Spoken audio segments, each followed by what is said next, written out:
was starting to go like really far up in the water, right? And so like I was I got off my board and I was walking, tiptoeing, and all of a sudden, right, I'm waiting for like these waves to, come my way, and then I step on something and it gives me like a stinging sensation, and I'm like, ow, that hurt. And I was with my girlfriend at the time. She was with me in the water. We were both boogie boarding, riding the waves, having a good time.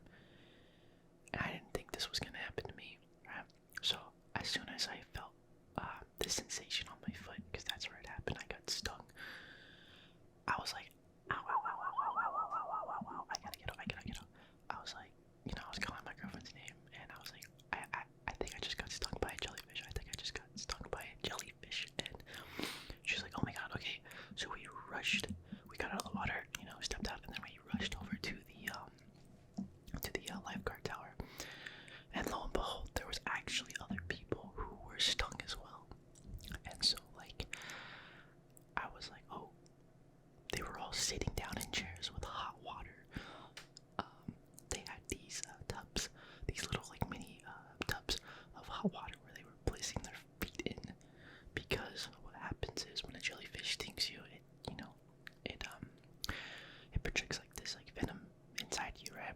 And so it starts to swell wherever you got stung, and then it starts to kind of like it starts what's it called?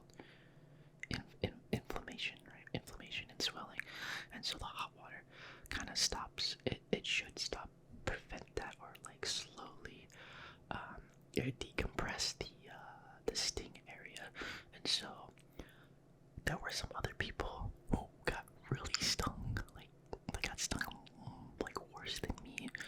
I saw some people like they had like cuts on their feet, and they were like leaking, the BLLOD word. I don't want to say like the color of that comes out of you when you get a cut. That color, the color red. They were redding out. I don't want to get like demonetized by YouTube. They're so strict on their whole thing. But anyways, yeah. So luckily I got there. They set me down. They gave me some hot water. I put my foot inside the hot water, and they were telling me like, oh, what's your pain? On a scale 1 to 10. So yeah, I did that, and then I was there for like maybe like 30 minutes. My girlfriend stayed with me the entire time, so I'm thankful for that. So thank you. And then yeah, I was like sitting down with like other people, and they were explaining to me like what happened to them, and yeah, it was pretty brutal. Luckily, I think I got like a baby sting because other people had it worse than me, and yeah, I'm like really thankful that like my sting wasn't as bad as the others that I saw. So anyways, yeah, so that happened. What else did I do? Oh yeah, I saw some movies over the summer. I saw well, I guess like the two popular ones this summer. I saw Barbie. Yes, I saw Barbie, and I saw Oppenheimer. So I guess I could just do like a little quick review, like my thoughts on those films. So I first saw Barbie, and I thought it was enjoyable. I thought I was having a good time with it. I like the whole like concept of bringing Barbie to life. It was really funny, especially Ken. Ken was like really funny.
did not like history in high school. I did not care for it. I did not see the point in it, right? But funny thing is, I'm like a huge fan of the the World Wars, history. World War One and Two. Like those were like such big events, and I love movies, and I love movies that deal with like the World War aspect, and like just it was a crazy time to like be alive, and I think that's kind of it's interesting when you try to portray that on screen and film in a modern day era, so if that makes sense. But no, Oppenheimer was like really cool. I'm a big fan of Christopher Nolan's movies, and the acting in that movie, oh my god, it's so good. Like, it's so freaking good. What's his name? Cillian Murphy. He does an amazing job. Does an amazing job as Dr. Robert. I think Dr. Robert Oppenheimer. That's his name. Yeah, Robert Oppenheimer. Oppenheimer. Yeah.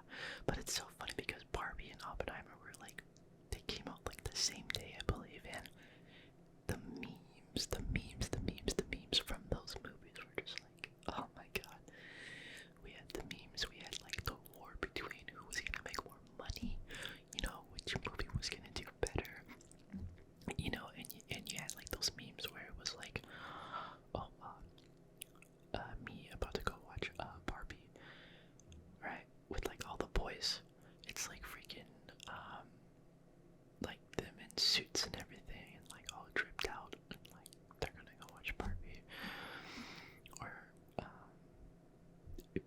people wearing pink to go watch Barbie, like vice versa. I don't know if that makes sense, but yeah, it was a whole thing. It was a whole thing. So, oh, sorry. Yeah. Then after, well, let me tell you what I thought. I thought it was really interesting. I thought, I didn't think I was gonna like it. Like, it is 3 hours long. That movie is like 3 hours long, and you have to really make the time to watch it. You actually have to be interested in Christopher Nolan's work, his movies, and it's not gonna be for everybody. I've heard people like they like fell asleep during the movie, and I don't blame them. It's not for everybody. History and that sort of stuff is not for them, and it's really for film lovers and storytellers, and you're watching it for the art and the craft, and the visuals and all that filmmaking stuff. So I mean, I really enjoy that stuff, so I think it's really interesting. So maybe that's why I really liked it. So after,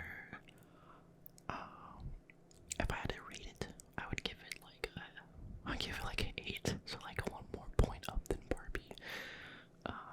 Maybe an 8 or 8.5. The only thing I would do is kind of maybe shave down the runtime to like 30 minutes, maybe 40 minutes down. Because some scenes just kind of like dragged on. There's a lot of talking in that movie, a lot of science. So, anyways, yeah. So Barbie, so Oppenheimer, and then I saw the new Ninja Turtles film, the animated one. That was freaking amazing. Now look, what I'm about to say is a huge controversial standpoint, but I personally liked Ninja Turtles more than Across the Spider-Verse. I liked it more because the soundtrack, I think, is better. I have to say the cast, man, it kind of blows the Spider-Verse out. They had Seth Rogen, they had Ice Cube, they had Paul Rudd, they had, who else did they have? Oh, they had the actor who plays Gumball in The Amazing World of Gumball from the Cartoon Network. He is Leonardo, and I think that's so cool. And the other cool thing is like the Ninja Turtles, right? The cast, they're actually like young people. They're young kids, like teenagers, but like they all sound really young and youthful. And I'm like, oh, that makes sense, right? Because if it's a new film and the new take on Ninja Turtles, you would want them to be a young cast. It's not like adults trying to sound like little kids, So yeah, but look, Across the Spider-Verse more because it's like, it's Spider-Man, you can't beat Spider-Man. And I'm a huge Spider-Man fan. I'm more of a Spider-Man more so than Ninja Turtles, that's for sure. But something about Ninja Turtles was like, oh my god, dude, it was so fun. The jokes were funny, the music was great, the story was awesome. It's about trying to fit in, and if I had to draw some parallels from Ninja Turtles and Across the Spider-Verse, both of the stories are about trying to fit in and find a place, right? Miles is dealing with him being Spider-Man, obviously, but he wants to be part of a group. He wants to be part of the Spider Society, whereas the Turtles want to fit in with the humans in the human world, in our world, but they can't because of how different they are. In Spider-Verse, it's all about like the canon events, and Miles is disrupting that stuff. So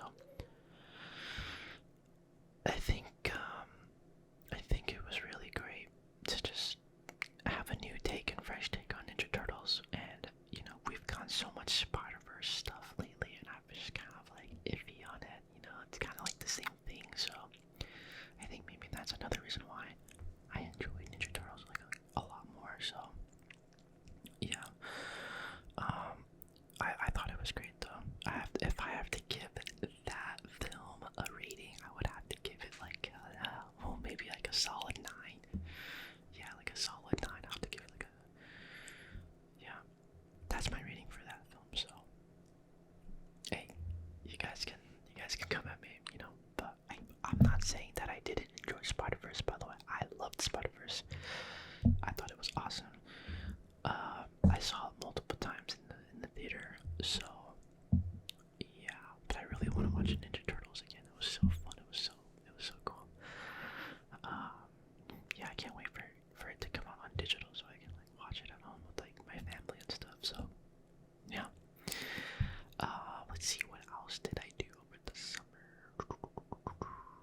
chase him down. As soon as the water would hit him, he just like did not. He would go run back to our little camp spot on the beach, where the sand is, and yeah, I just thought it was like really funny. But besides that, I went boogie boarding, with my family and my girlfriend, and then we nothing happened this time. No jellyfish, no stings, no bad accidents. So that was a good thing. That was a good thing. So yeah. What else did I do this summer, man? Besides like working and working out. Now I can talk about that. Yeah. So I've been working out too. Just trying to like stay fit, stay healthy. Working on my physical body. And I have to be honest, guys. I'm gonna be honest. I was consistent for about 4 weeks. 4 weeks. And then I kind of fell off because work has been giving me a lot of night shifts, and I've just been so tired lately.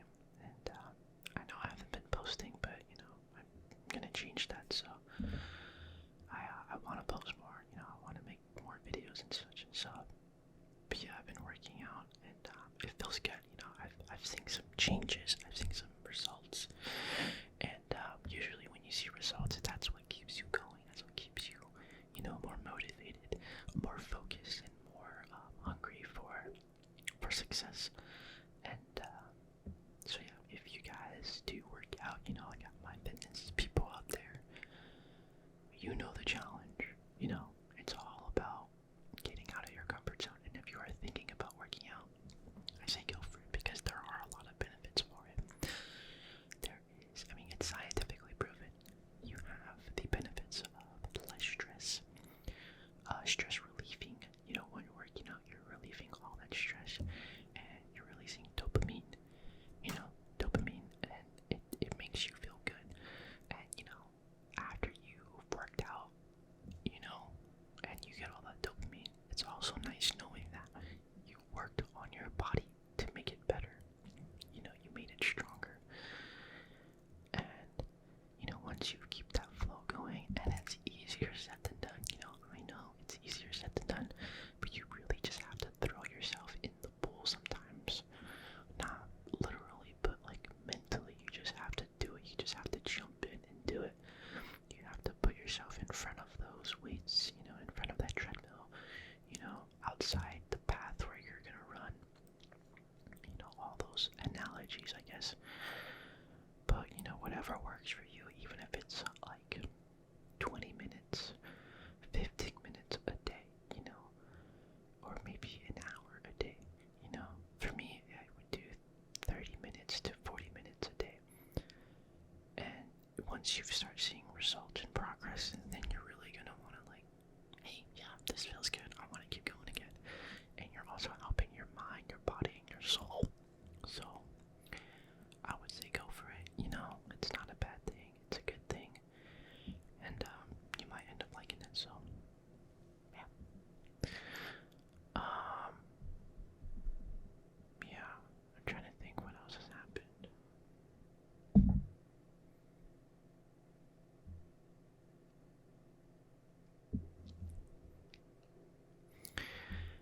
Well, guys, yeah, that's pretty much it.